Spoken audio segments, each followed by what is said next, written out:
خمسة أربعة ثلاثة اثنان واحد أغلق الباب. Assalamualaikum warahmatullahi wabarakatuh. Bertemu lagi dengan saya Abdurrahim di Suara Podcast Season 1 episode ke-20 ya. Um, ini jujur mohon maaf ya buat teman-teman yang senantiasa setia menonton atau mendengarkan kajian-kajian, kemudian podcast-podcast dan lain sebagainya yang ada di channel ini. Mungkin upload apa ya, untuk upload eh, tentang podcast ini mungkin agak sedikit terlambat ya, karena jujur aja beberapa hari ini eh materi-materi yang saya pilah-pilah itu lumayan sedikit berbahaya, berbahaya, agak-agak serem juga ya kan. Eh, Materi-materinya kayak kemarin itu yang lagi hit-hit itu kayak kasus sudahlah ya, itu seram-seram semua ya kan. Tapi nanti juga akan nyerempet ke sana juga nanti, tapi bukan yang itu ya. Oke. Ini tentang apa ya? Ada berita yang saya lagi heboh, yang saya rasa ini mungkin perlu dicermati dan perlu juga dikomentar tentang ini ya, sekolah jam 5 subuh di wilayah NTT. Kemarin itu saya jujur aja coba mengamati, mungkin ya hanya kayak cara yang eh bupati apa gubernur kalau kerja itu mungkin kalau emang ya kan, cek ombak apa kayak gitu kan. Em, tapi ternyata beliau kekeh dengan pendiriannya, kebijakannya, dan itu ya kalau mungkin yang saya lihat dia tidak akan merubah kebijakannya tersebut ya.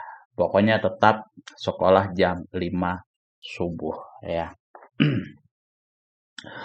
Em, Banyak sih komentar-komentar dari kalangan-kalangan artis dari segala macam yang eh, coba memberikan insight, opini kayak gitu kan, dan memberikan kritikan juga sebenarnya kepada eh, gubernur tersebut, tapi ya dia tetap kekeh, dan mungkin ya itu juga sudah melalui apa namanya, eh, kajian-kajian yang sangat mendalam mungkin ya kan, mungkin.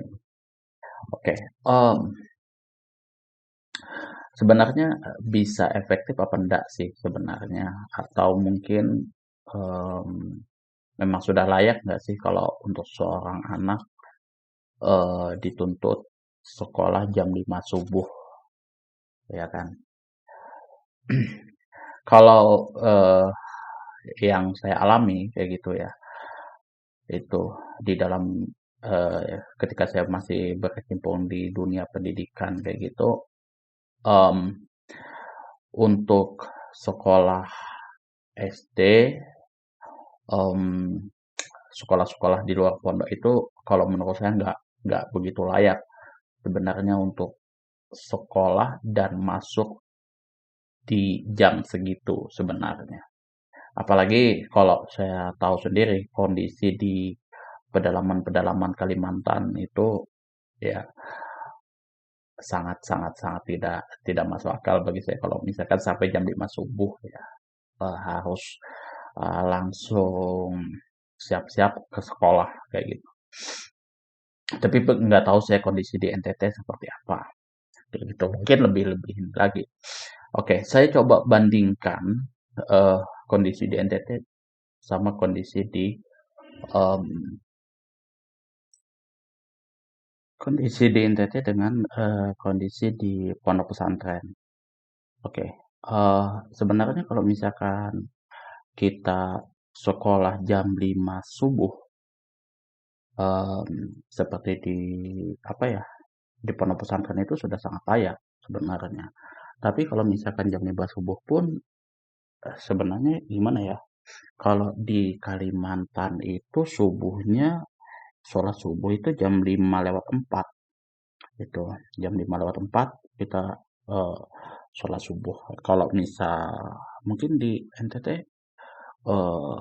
jam 4 kayaknya ya. Jam 4 itu sholat subuhnya.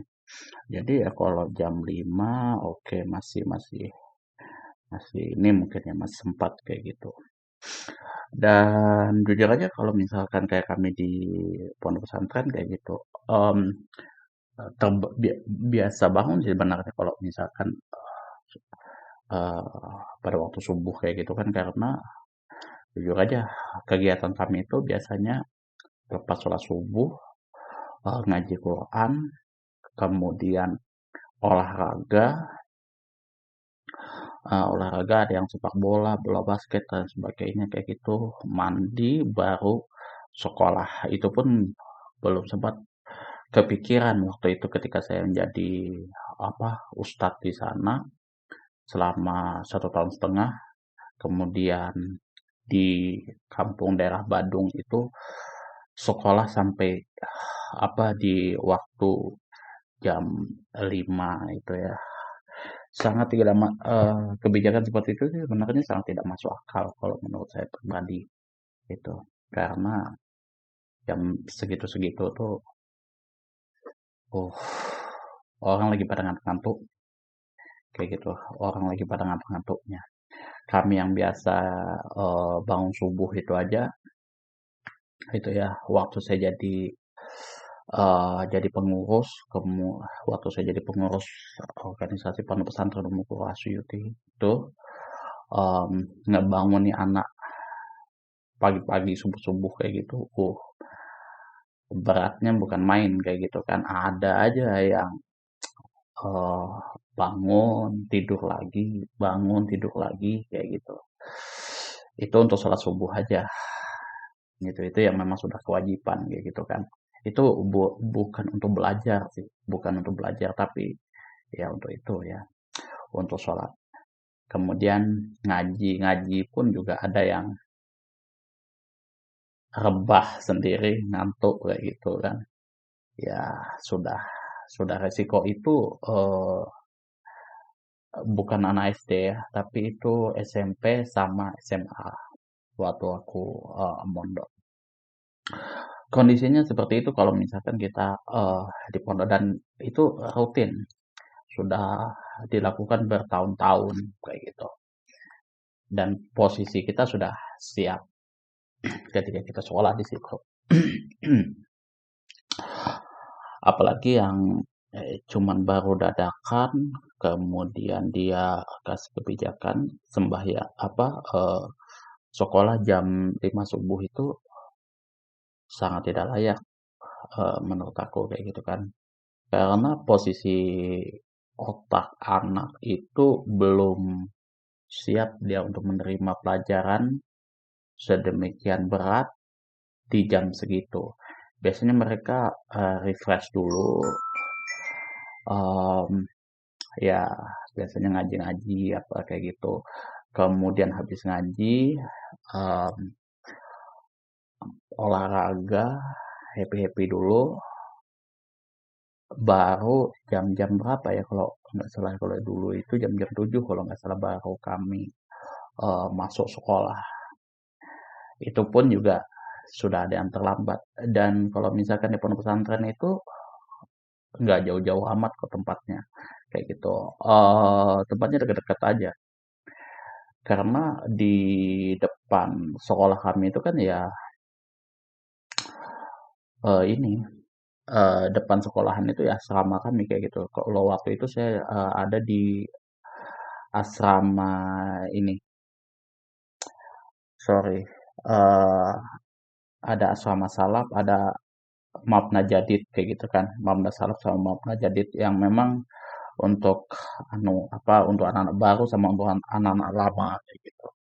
Nah, itu ya kayak gitu, nggak jauh. Itu pun juga ya masih ada yang terlambat, masih ada yang, "Lim, bentar dulu Lim, masih, cari kitab ini, masih ada yang ketinggalan, masih ada yang kelewatan," dan lain sebagainya. Kayak gitu kondisinya. Apatah lagi kalau misalkan, eee, apa namanya, sekolah di jam 5 itu ya. Nggak kebayang aku pikiran perjuangannya seperti apa. Itu karena ya saya mengalami sendiri kayak gitu. Belum lagi guru-gurunya, kemudian uh betul sih kata di apa di channelnya Deddy Corbuzier, semua pasti berubah di situ, perekonomiannya di situ. Ya kalau misalkan ada motor, kalau misalkan muridnya nggak ada motor, ya mau tidak mau, hmm, ya gimana ya itu. Dan kalau di pondok pesantren itu kan sebenarnya kalau sekolah jam 5 pagi itu, jam 5 subuh itu nggak ada yang di ini kan sih, nggak ada yang dirugikan kayak gitu. Karena ya anak-anak di sana siap, kemudian sekolahnya pun nggak begitu jauh, cuma di belakang sekolahan kayak gitu aja selamanya. Itu aja nggak pernah saya kepikiran mulai sejak jadi pengurus sampai ustadz itu kepikiran mengadakan sekolah di jam 5 subuh itu ya. Itu pasti kita misalkan ada satu ustadz yang mengusulkan seperti itu pasti ditentang habis-habisan sama ustadz yang lain kayak gitu. Itu belum ke guru, belum ke murid loh ya, belum ke orang tua murid, belum ke santri kayak gitu. Cuman sama guru-guru aja pasti ditentang habis-habisan kayak gitu sampai jam 5 subuh itu nggak masuk akal kayak gitu. Karena kalau misalkan kita baca di dalam kitab Tarbiyatu wa Ta'lim, ya di jam-jam segitu tuh memang otak anak belum siap di situ. Otak anak itu ya paling refreshing dulu, dia nge-refresh otaknya, mmm, ya istilahnya bekerja dulu pelan-pelan pelan-pelan pelan kayak gitu. Nah, baru jam 7 itu sudah ready dia, ya udah baru kayak gitu. Terus seperti itu, ya. Dan seharusnya sih pembuatan kebijakan seperti itu harusnya itu dimulai dari guru dulu sebenarnya. Guru kayak gimana, kayak gitu kan, kepala sekolah, apa segala macam kayak gitu. Harusnya dari situ, bukan dari kebijakan gubernur atau bupatinya yang olah seperti itu. Itu sih kalau menurut saya sih kebijakan sepihak yang memang bukan bidangnya di situ, kayak gitu. Ya, nggak tahu juga sih kalau misal ya sudah kekeh seperti itu, kemudian kepala batu seperti itu juga nggak apa dibilangin kiri kanan juga nggak bisa ya sudah lah kayak gitu kan gitu. Tapi kalau misalkan teman-teman tanya apakah bisa efektif, apakah itu masuk akal, kalau saya menurut saya nggak masuk akal, itu nggak masuk akal itu ya. Kan saya studi banding itu di eh, pondok pesantren Krafia, kemudian pondok pesantren Alamin, eh, tempat juga tanya-tanya dengan Ustaz Gonto. Ustaz saya itu kan kebanyakan ada yang lulusan Gonto. Itu ya nggak ada yang sekolah masuk sampai pagi jam 5 subuh itu nggak ada kayak gitu.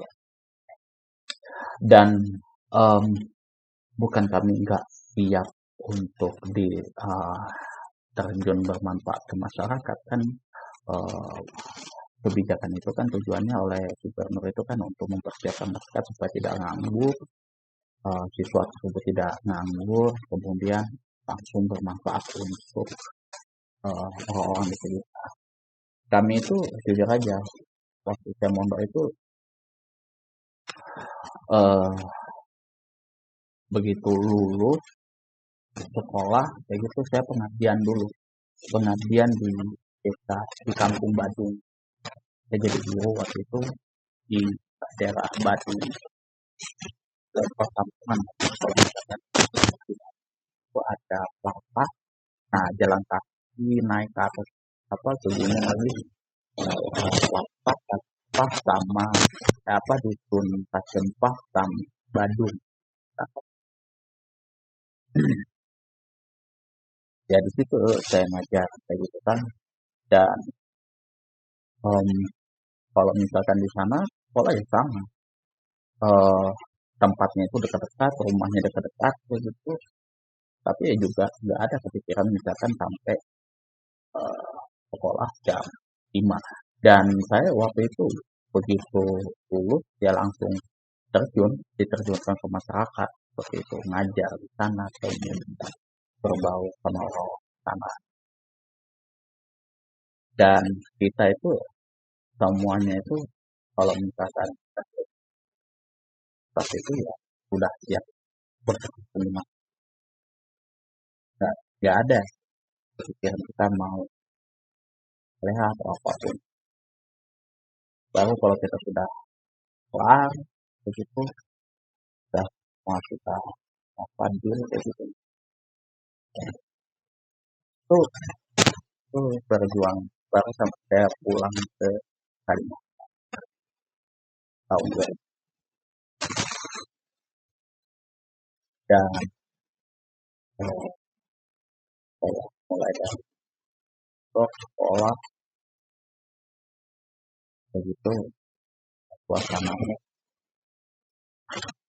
ada senang ceritanya ada di tahun 2002 saya mengalami konflik besar konflik besar itu konflik antara saya sama dan pada waktu itu ya saya ketemu orang Jaya tahun 2000 saya anukan di situ bilang di situ ya sudah kurang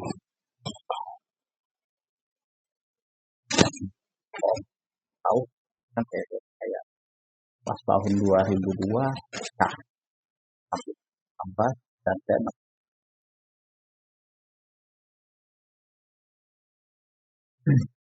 jadi ya kalau saya baca berita kalau masalah sekolah jadi masa dulu ya, sekali lagi jujur aja sih nggak layak nggak layak misalkan murid-murid bisa yang di tubuh bagi saya kalau mungkin teman-teman pendengar mungkin banyak kok berani karena saya mengalami sendiri kadukanya jadi guru seperti apa ya guru di pesantren sama di guru jadi sekolah di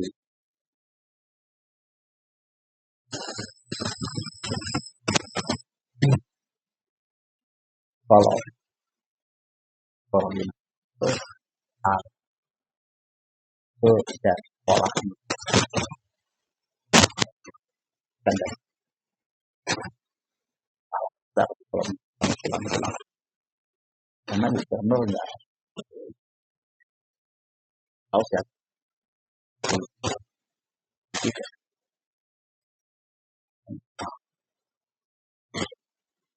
jauh saya dan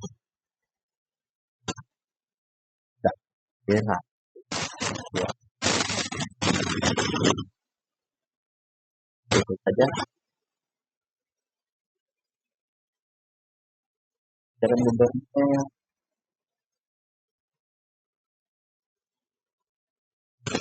oleh sana itu